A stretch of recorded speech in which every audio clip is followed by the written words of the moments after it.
Action. Bagdad la royale est en ruine. Jadis cernée par le Tigre et l'Euphrate, cette région fut le berceau de l'humanité bien avant les Grecs et les Égyptiens. La terre très fertile, trop fertile, fut domestiquée par ses premiers habitants, les Sumériens. Ainsi, en plus de la pêche et de la chasse, naquit l'agriculture. Les chèvres, livrées à elles-mêmes, broutaient les jeunes feuilles des arbres fruitiers. Les bergers et leurs chiens laissaient faire. Et puis ils inventèrent la houe, premier instrument de culture. Demeurent les témoignages de dessins au fond des grottes enfouies dans l'ombre, propices à conserver les poteries remplies de céréales. Et dans les eaux généreuses poussaient le riz et naviguaient d'énormes poissons devenus fossiles. Les caravaniers passaient, venant de l'Est, venant du Sud, pour trouver enfin un havre de paix. Les Sumériens créèrent les marchés avec de généreux étals de fruits, figues de Barbarie, dattes, olives, de légumes et de céréales, de poissons séchés. Les premiers touristes, 1000 ans avant JC, en étaient fort friands. Ainsi s'écrivit une des plus belles pages de l'histoire de l'humanité jusqu'à ce que, bombardée à l'ouest, envahie au sud, tsunami en bord de mer, cette ville royale fut la proie des espèces invasives, lions, tigres, chaloutres, etc. Certes, revenons au temps présent, à la ruine future. Il manque à cette colonisation animale un maillon, le chaînon manquant, un hippopotame, dans une mare envahie de criquets. La sécheresse en avait épargné une pour le désespoir des humains survivants, et pour le bonheur d'un animal, migrant on ne sait comment, l'hippopotame. Les marchands du temple avaient en leur temps érigé un resto, bouffe barbac, nommé on ne sait pourquoi l'hippopotamus, pour concurrencer, comble du ridicule, les Buffalo Grill. Ils ne se doutaient point, les rebelles, que dans la vase, ouvrant une immense gueule avec des crocs capables de broyer un alligator ou les rangers d'un aventurier inconscient, pataugeait ce monstre. Un aventurier qui s'en sort dans ces terres devenues hostiles ne survit que dans les marvels. On dirait qu'il dort. Mais ceux qui le croyaient finirent dans une mort atroce et ne sont plus de ce monde pour en témoigner. L'enfer selon Jérôme Bosch. La solidarité qui manquait à l'homme, pétrie de cupidité, de luxure et autres péchés capitaux, existait chez l'animal depuis des millénaires, tels le rémora et le requin. Le virage fut pris très tôt. Depuis que l'homme ne chassait plus seulement pour se sustenter, mais pour montrer, à l'aide de cadavres dépourvus de chair et lustrés comme des pompes sous les brosses à reluire, sa puissance à l'adversaire. Régna alors un scabreux commerce de trophées, de défense d'éléphants et de cornes de rhino. Séros, jeu de mots graveleux, excusez, pas pu m'en empêcher. Précieuse poudre prétendue aphrodisiaque.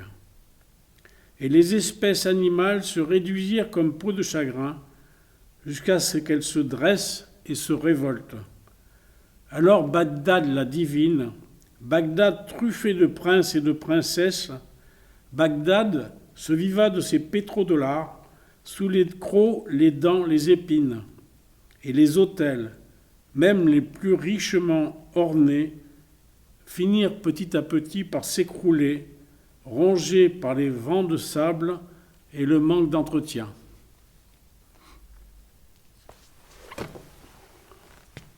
La perfide Albion.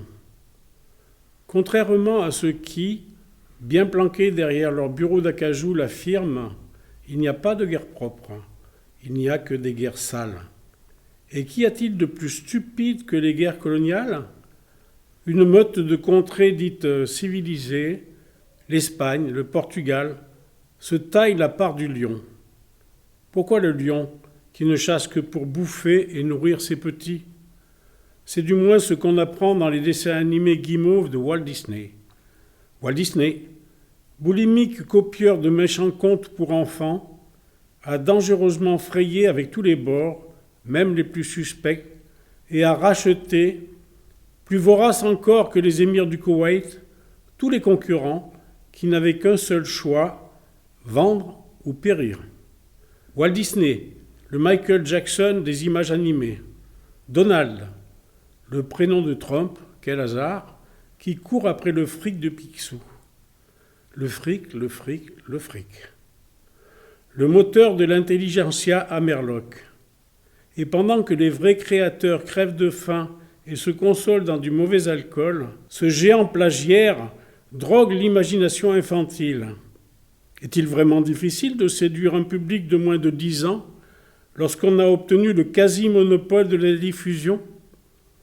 Et comment Walt Disney l'a-t-il obtenu, ce fameux monopole? Dieu seul le sait, et Dieu sait si celui-là est puissant aux USA. Une Bible dans chaque chambre-hôtel.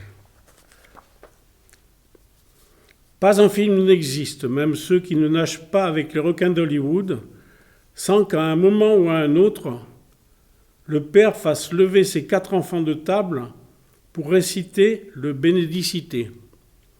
Dans les prestations du grand réalisateur, pas la queue d'un noir. Un hasard, Edgar? Et sur les écrans du monde entier, dans les pubs Coca-Cola, fleurissent les personnages coloriés exprès pour épater les enfants gourmands de la planète. Au fait, qui a inventé le Père Noël? Coca-Cola, bien sûr. Si je me moque de Disney, je vais avoir les 3/4 du monde sur le dos. Tiens, les USA, qui nettoyèrent du nouveau continent les peaux rouges à plumes, cantonnés dans les réserves et abreuvés de torboyaux. Et les nouvelles frontières sont le théâtre de déchirements, et les gouvernants ignorent l'esclavage. L'esclavage, depuis la nuit des temps, depuis l'Égypte, civilisation à la pointe du raffinement, puis la Rome de César qui envoie les gladiateurs se faire dévorer par les lions. Il n'aurait pas dû, il a créé un précédent. Du pain et des jeux. Car les félins, boutés hors de leur cage dans le forum pour une représentation exceptionnelle, se régalèrent des figurants bénévoles armés d'un blindage de carton-pâte. Et le dresseur se pointa trop tard avec son ridicule fouet à 3 lanières.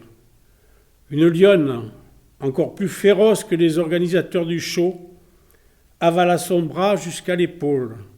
Les spectateurs, croyant à un spectacle et avides de sensationnel, applaudirent à tout rompre jusqu'à ce qu'un guépard franchisse les barrières de sécurité. La France? Eh oui, la France n'est pas en reste. Demandez à l'Algérie, au Congo et au Dom-Tom encore inféodés. Les nègres, trop récemment rebaptisés noirs, puis, par un ridicule euphémisme personne de couleur, ne se contentèrent pas de ce jeu théâtral et tentèrent de faire mordre la poussière aux politiciens noirs et corrompus et aux gouvernants blancs parachutés de la métropole. Si les humains n'y parvinrent pas, les chiens errants dans les townships se firent les crocs sur les Doberman compatissants avant d'attaquer les vigiles, puis les maîtres, terrés atterrés dans leurs longues limousines. Mais quid de la perfide Albion? Coloniser l'Inde entière pour commercialiser de l'eau bouillie, imposer ses lois en favorisant en sous-main la religion des peuples opprimés. La religion, moteur principal de la soumission. Le thé, les épices, le riz, le coton. Tout est bon qui fait pognon. Et une question reste en suspens. L'homme est-il bon